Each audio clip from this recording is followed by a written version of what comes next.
if I were to have any vested interest, probably I would be speaking about Kadapa.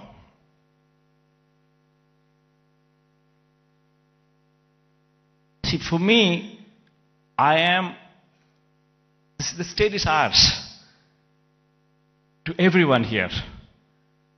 And one in my place should think in terms of what is good for the next generation. How would we want our children to be positioned? How are the state's revenues going to be?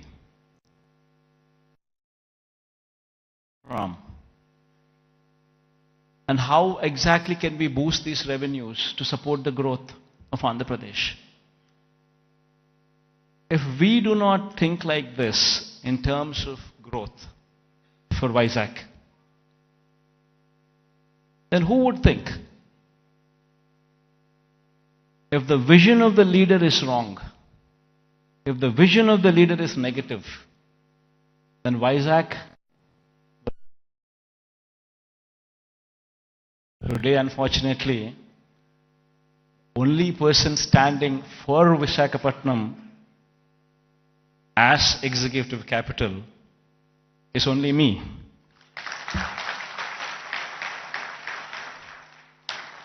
Unfortunately, this is the reality. Fighting against the entire opposition, fighting against vested interests of the media, everybody wanting that Visakhapatnam is not declared as executive capital. This is the reality. Everybody should keep this in mind, understand this reality. Now, moving further, Vizag would have to develop. I'm assuring you, cases going on, we have so many people trying to oppose everything. But I'm assuring you, post-election, my stay would be in Vizag.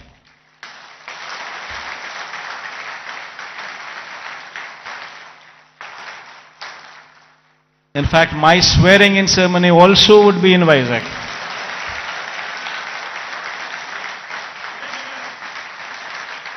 This is my commitment to Vizag. And now, what is the vision for Vizag? See, we need to have a 10-year vision. We would have to own this city, christen the city as executive capital, become part of the city, and have a 10-year vision.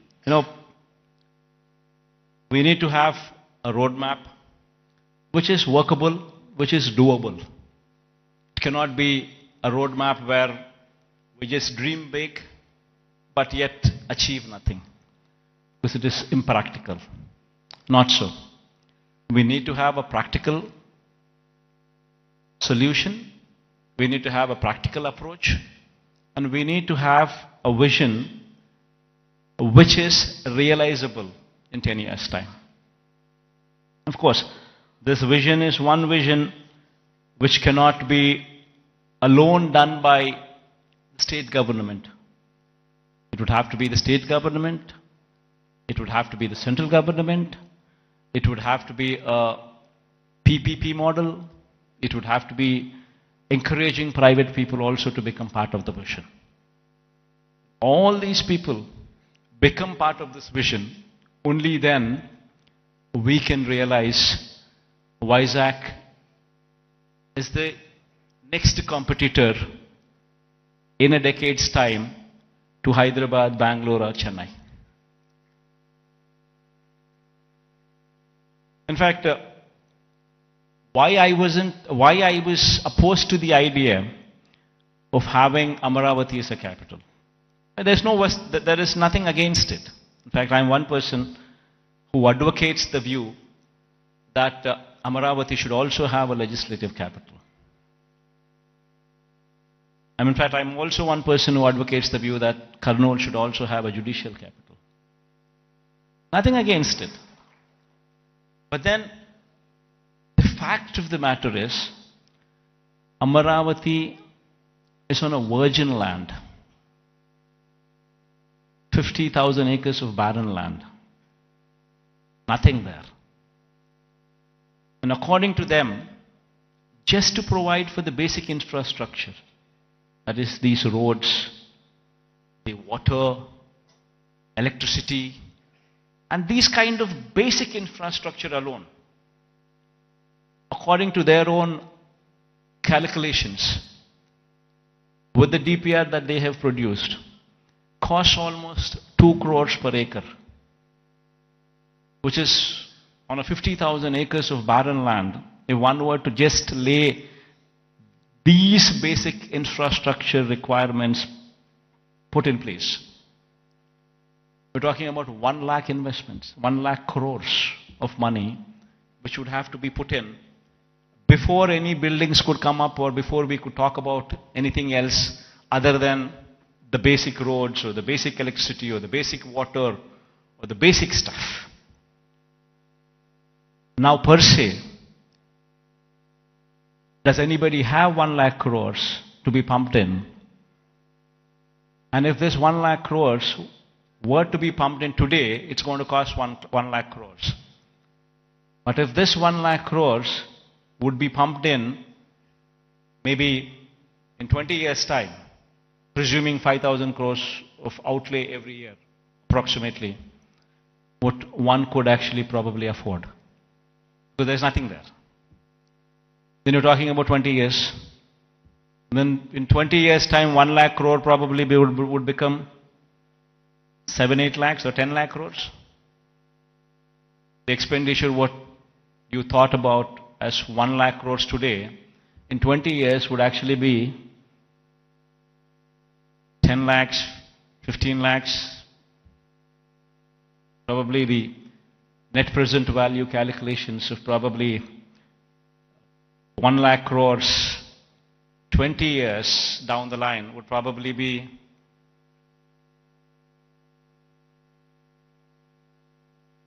one were to calculate 1 lakh crores today, 20 years down it would be 10 lakhs, 15 lakhs, 20 lakh crores. And which is going to be a dream chasing. You would never be anywhere. That is the reason why I say I'm nothing against it. It's only something that we can't do it. Whereas here in Vizag, we have a place which already has this basic infrastructure. We already have roads. We already have good roads. We already have electricity, good electricity. We have good water connections. We have good everything. Basic infrastructure is already put in place. So all what we need to do is, given that finishing touches, just give it a little bit of finishing touches, and it would transform into something much, much, much bigger. And what are those finishing touches that we need to give? An iconic secretariat. The moment we shift here and christen it as executive capital, you obviously would have the entire employees also come and station here, for which a secretariat building. Why construct an ordinary secretariat building? Construct something iconic, which would stand out, which would attract the entire country to see. An iconic secretariat, an iconic convention center. People talk about one of Geo Convention Center. The latest, the biggest, the best. These are the names that they give. If we have something like that, not much of a cost. Why can't we have one here so that the entire world, entire country looks up?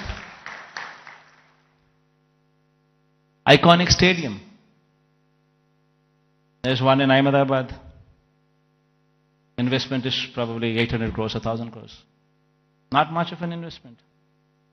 but the entire country talks about it. Entire country talks about that stadium. And whensoever a match is played between the countries, that stadium is glorified. It is spoken about by the entire country. Entire world sees that stadium.